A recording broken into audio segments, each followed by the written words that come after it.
सूरज की पहली किरणें कमरे में दाखिल हुई, सुनहरी धूल के कणों को रोशन करती हुई जो हवा में तैर रहे थे।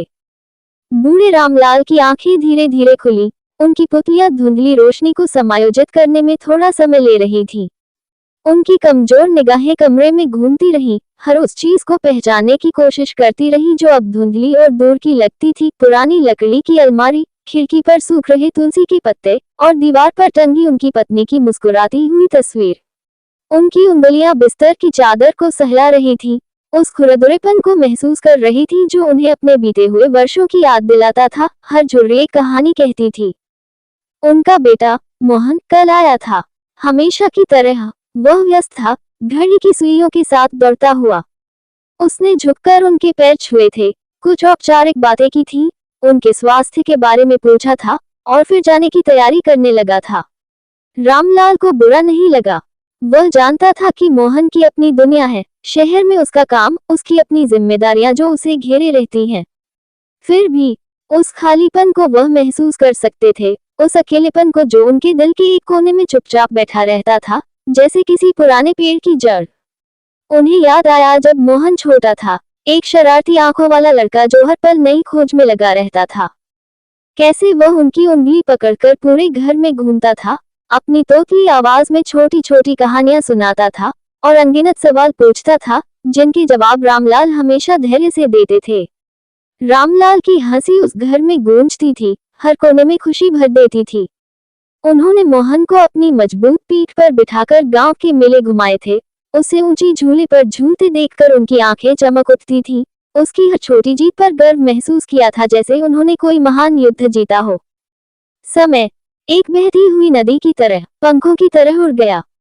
मोहन बड़ा हो गया, उसकी चाल में आत्मविश्वास आ गया। उसकी अपनी महत्वाकांक्षाएं थी जो उसे दूर शहरों की ओर खींच ले गईं। रामलाल खुश थे कि उनका बेटा जीवन में आगे बढ़ रहा है, सफलता की सीढ़ियां चढ़ रहा है, लेकिन कहीं ना कहीं उनके दिल के एक कोने में उस छोटे बच्चे की कमी खलती थी जो कभी हर पल उनसे जुड़ा रहता था, उनकी परछाई बनकर घूमता था। अब मुलाकातें कम हो गई थी, फोन पर कुछ मिनटों की बातचीत तक सिमट गई थी। आज रामलाल की तबीयत थोड़ी नासाज थी।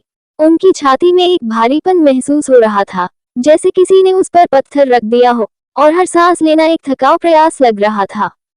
उन्होंने धीरे से अपनी पुरानी भरोसेमंद छड़ी उठाई जो बरसों से उनकी साथी रही थी, और उसका सहारा लेकर कमरे से बाहर निकले। हॉल में मोहन की एक पुरानी तस्वीर दीवार पर टंगी थी, थोड़ी धुंधली हो गई थी लेकिन फिर भी स्पष्ट थी।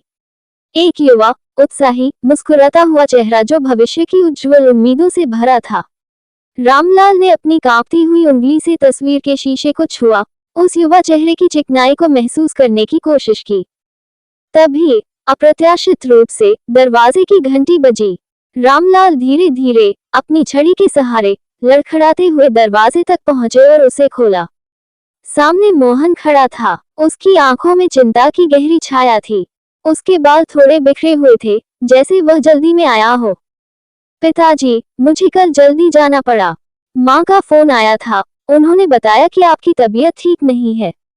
मोहन की आवाज में एक चिंता थी जिसे रामलाल ने बरसों बाद सुना था। रामलाल ने अपने बेटे को ध्यान से देखा। वह अब वही छोटा शरारती लड़का नहीं था, अब उसके कंधों पर जिम्मेदारियों का बोझ था, लेकिन उसकी आंखों में वही प्यार और फिक्र की चमक थी जिसे रामलाल हमेशा से जानते थे, जो समय और दूरी के बावजूद धुंधली नहीं हुई थी। मोहन ने आगे बढ़कर अपने पिता का कमजोर हाथ थामा। चलिए, अंदर चलिए। क्या आपको डॉक्टर के पास जाना है? मैं अभी फोन करता हूँ। रामलाल ने एक कमजोर मुस्कान के साथ अपने बेटे को देखा। नहीं बेटा, बस तुम्हारी आवाज सुनकर अच्छा लगा, और तुम्हारा यहाँ होना। मोहन ने अपने पिता को सहारा दिया और उन्हें धीरे धीरे वापस कमरे में ले गया। आज मोहन के पास समय था। उसने अपने पिता के पास बिस्तर के किनारे बैठकर पुरानी बातें की, उनके बचपन के अनमोल किस्से सुने, उन दिनों की कहानियां जब रामलाल गांव के पहलवान हुआ करते थे, और उनकी कमजोर हो रही आंखों में झांका, जैसे किसी गहरे सागर में उतर रहा हो। रामलाल ने महसूस किया कि वह अकेले नहीं है। उनके बेटे का प्यार, भले ही व्यस्त जीवन की आपाधापी में थोड़ा छिप गया था, आज भी वही था, उनके पास, उतना ही गहरा और सच्चा जितना पहले कभी था। उस पल रामलाल को लगा जैसे उनकी सारी शारीरिक थकान और दिल का बोझ उतर गया हो। उनके दिल में एक गहरा सुकून भर गया। एक पिता को और क्या चाहिए सिवाय अपने बच्चों के निस्वार्थ प्यार और साथ के। यही तो जीवन की सबसे बड़ी दौलत है।